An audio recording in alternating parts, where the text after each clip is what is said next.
So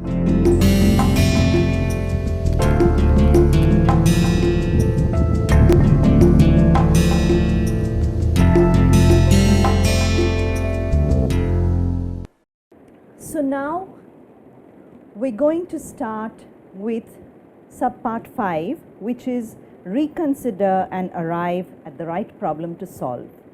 Again, this is continuing our process of problem discovery. And remember why I use the word discovery over here. It is actually a process of looking inwards, then challenging the problem, looking outwards, and going through this entire process until we discover what is the right problem to solve. We evoke what is the right problem to solve, as it says over here. So what does it mean to reconsider for the right problem to solve? There's this notion of right design versus design right. I think you may or may not have experienced, it happens a lot of times where you take up this project in an organization, let's say, and you've worked on it so diligently, the best people are on the job, they have done a wonderful job, done it to budget, done it on schedule, and everyone's so proud of the work that has come out. And then it gets released in the market and it doesn't work because that is not what people wanted. So it was designed right, it was designed very well, but it was not the right design.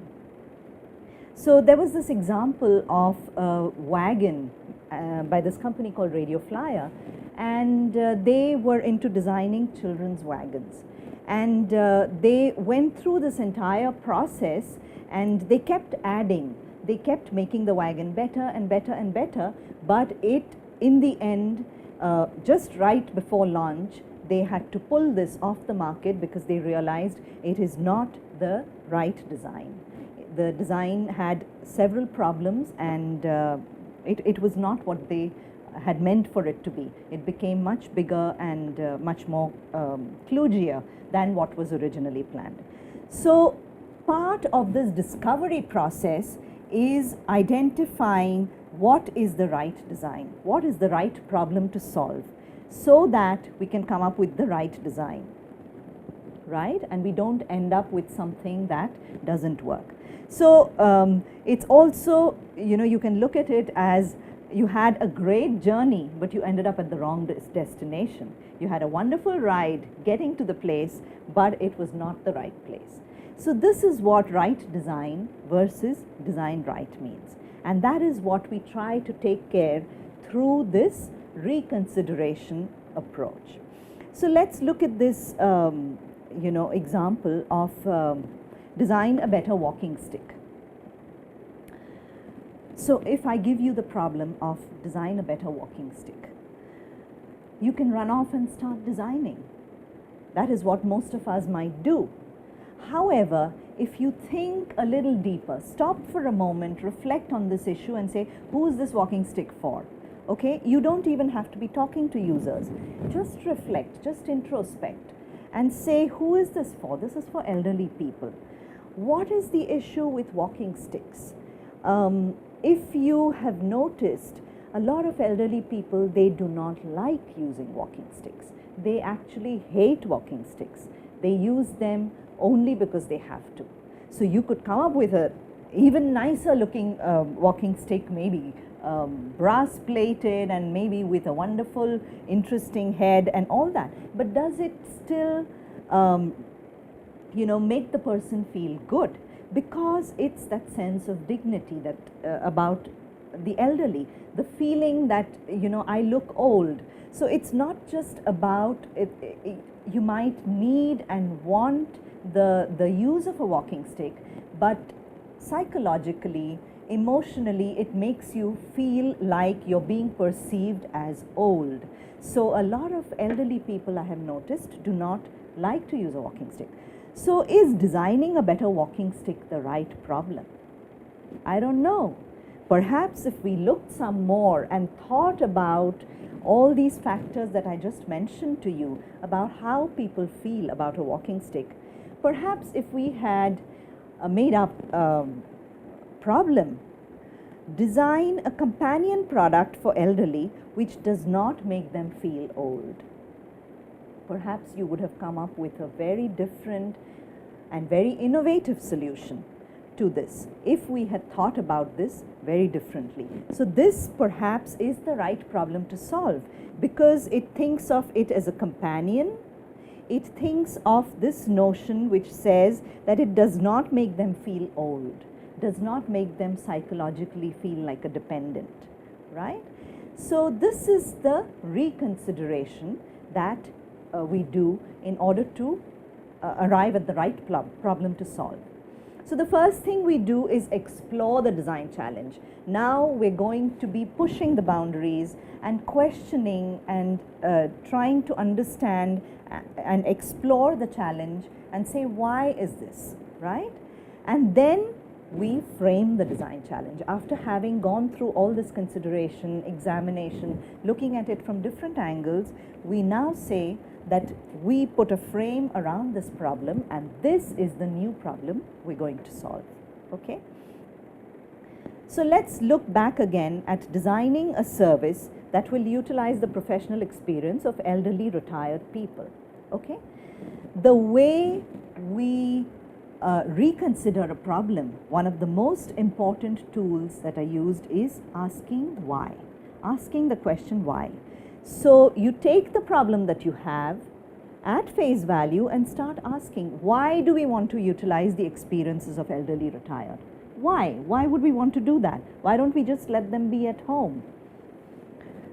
Perhaps to give them a sense of fulfillment because of all the reasons I mentioned earlier.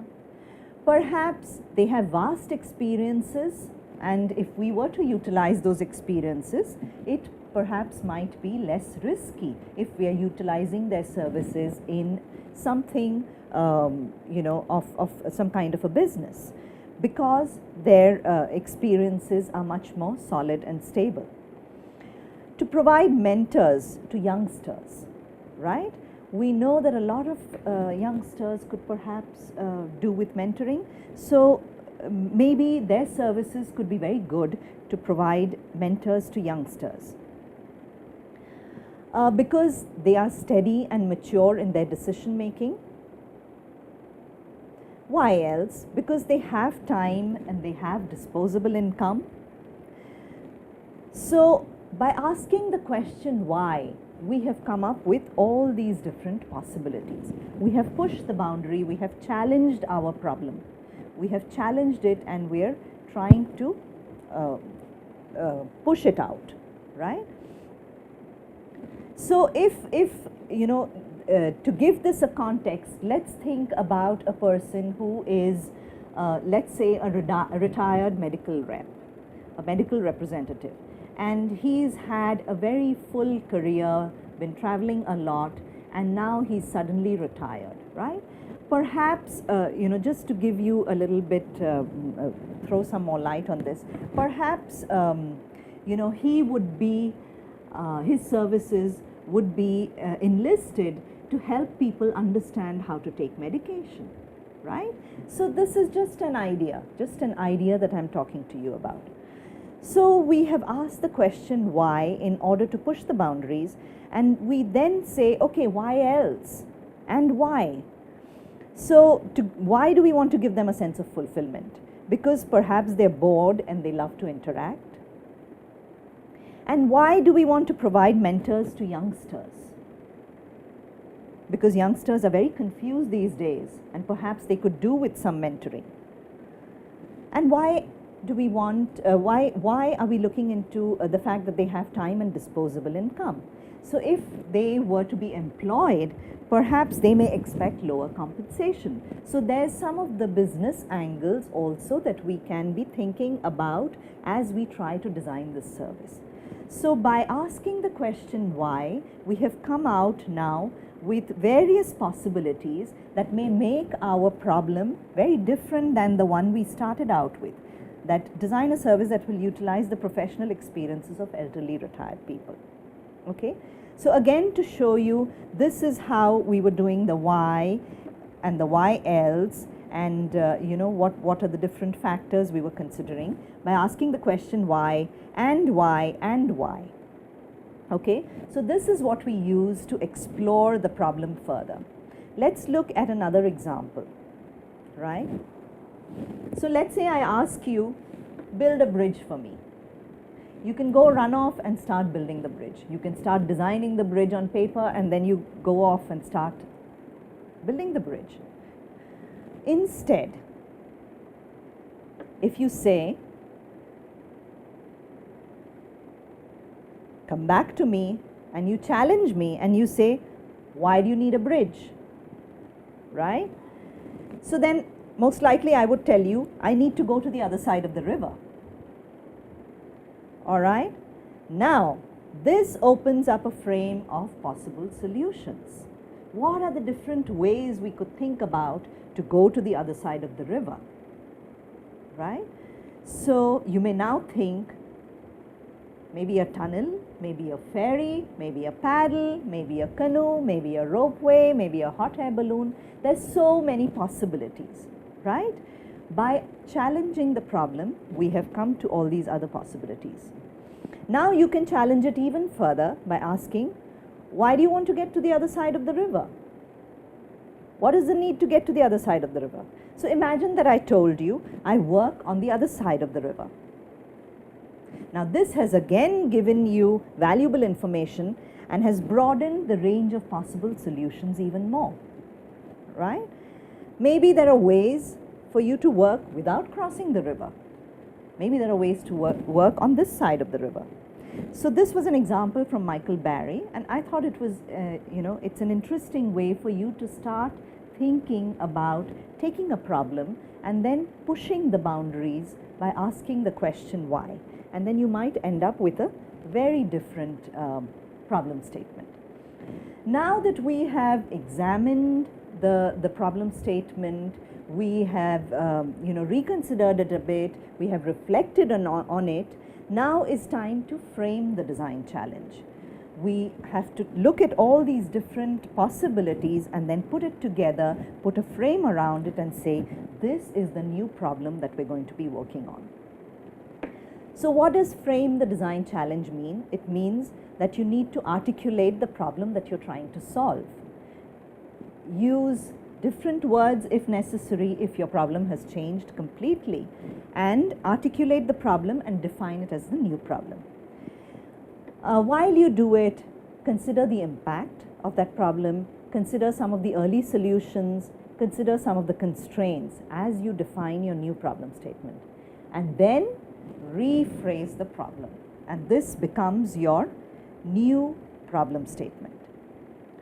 Properly framing your design challenge is critical to your success. I cannot overemphasize this enough, and hopefully through all the examples that I've shown you, you have already gotten a sense about how important it is to frame the right problem. The solution is going to be as good as the problem that you have framed, okay?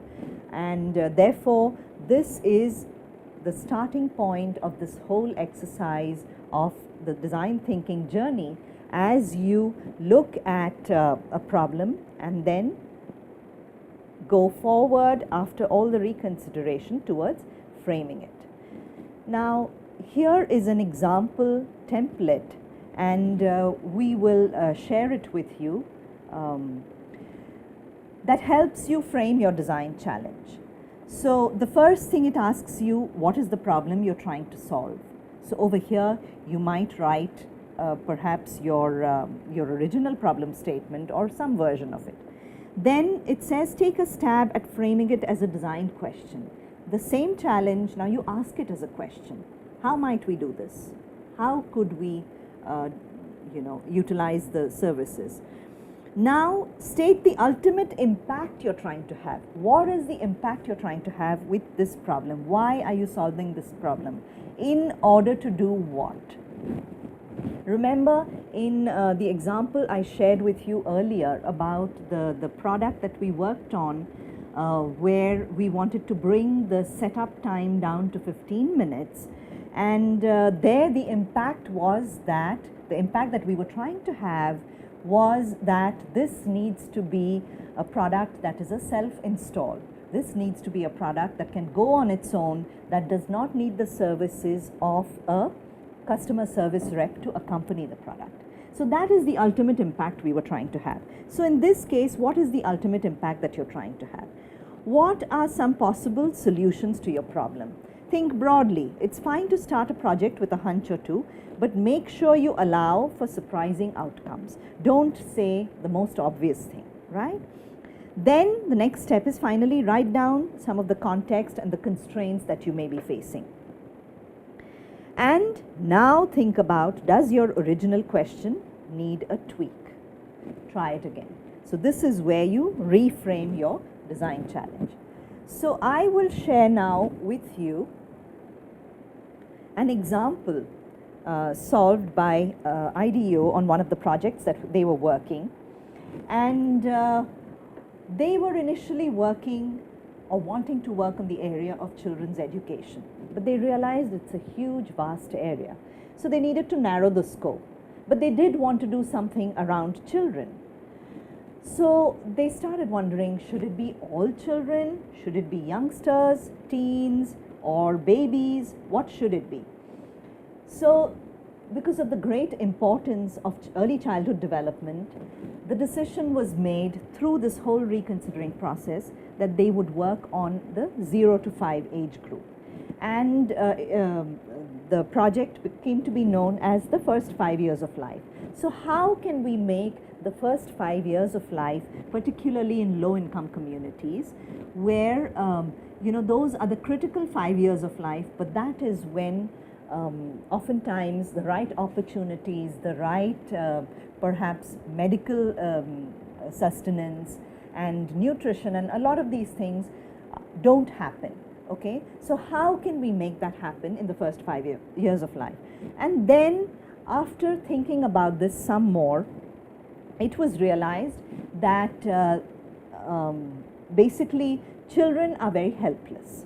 Children are in the first 5 years of life in particular, they're not in a position to do anything. So how can we enlist the parents in order to help them help the parents for their children to have a wonderful first 5 years of life? So this is the example, and you can look at it as what is the problem you're trying to solve? Improving the lives of children, right? Could have started running with this and trying to do all kinds of solutions to improve the lives of children. But then through this reconsidering process, what is the next step that was done by the team? Take a stab at framing it as a design question. How might we improve the lives of children? So the minute you take your problem and frame it as a question, it turns around to you, asking you, how might we do it? And almost suggesting to you that there are various ways to do this. There isn't just that one way. Now state the ultimate impact you're trying to have. What does it say over here? We want very young children in low-income communities to thrive. That is the ultimate impact we're trying to have. Okay? Now, what are some possible solutions to your problems? Better nutrition, parents engaging with young kids to spur brain development, better education around parenting, early childhood education centers, better access to neonatal care and vaccines. These were all the possible, initial ways to solve this problem. So, number 4 is write down some of the context and the constraints that you're facing. What were the constraints? Because children aren't in control of their circumstances, like I said, children are helpless, they're not in a position to do anything about this. We wanted to address our solution to their parents.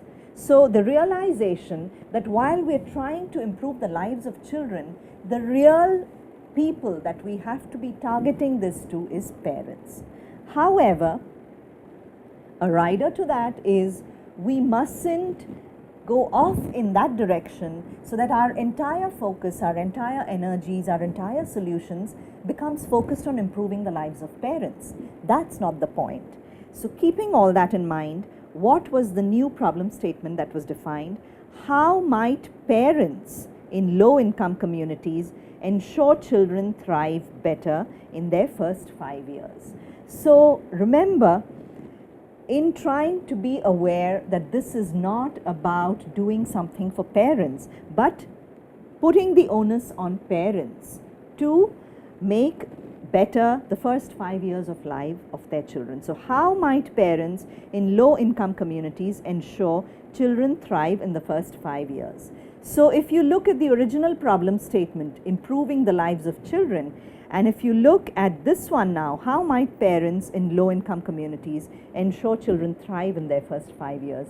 I think it's very clear to you that the second one has a lot more focus, has a lot more sort of the reality set into it, the understanding of what the different nuances of the problem are, as well as what is the right problem to solve, what is the right area to solve, and how, as in bringing parents into it. This is not just talking about how might we ensure children in low-income communities thrive in the first years, but it is bringing the parents into the fold and saying, how might parents ensure? Okay?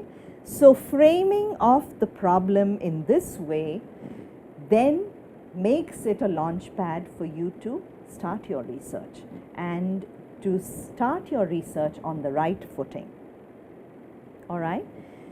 So that was the first part of our course, understanding design thinking and people-centered design. So in this, we first got introduced to design thinking. We understood what we mean by design thinking. We then understood why it is important to be people-centered, why we can't ignore the people and just keep doing our designs. What is the people-centered design methodology? The broad structure within which we have a very flexible framework with which to work. Then we started our design thinking journey, where we tried to understand how do we evoke the right problem to solve. We do this by examining and reflecting on the problem, and we do it also by reconsidering and arriving at the right problem to solve. And at the end of this, we have a framed problem, perhaps a new problem that we're now ready to begin working on with great enthusiasm. So to bring you back to the framework of the course, we just covered this first section, Introduction and Problem Discovery. And in the next lectures, we will cover the next 3 parts, which is research and analysis, concepting and building, testing, refining, and pitching.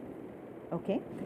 Now, one thing I would like to tell you, while in this course we are not doing a project, and I have already told you that the learning of all these concepts come to life only when you apply it to a project. However, what I'm doing for you is at the end of the first, second, and third module, I'm giving you something to provoke your thought. It is something that will challenge you, and you can take that up and try and solve it using some of the tools and methods that we're discussing over here. This is not an assignment, it's not going to be graded, it's just for you as you open up your eyes, mind, and thinking towards this new way of looking at the world, to provoke your thoughts and perhaps coming up with different possibilities to solve these. So the first one that I have is that, the one that I already described to you, that in lifts, people often are confused whether to press the up arrow or the down arrow to call the lift to their floor. How might we approach trying to solve this problem? Try and conceptualize this on paper, how its design could be. So as I mentioned, this is just for your practice, just for you to have some fun, and do have fun as you do it. All right? Use some of the thoughts and the processes and techniques that we discussed. Thank you.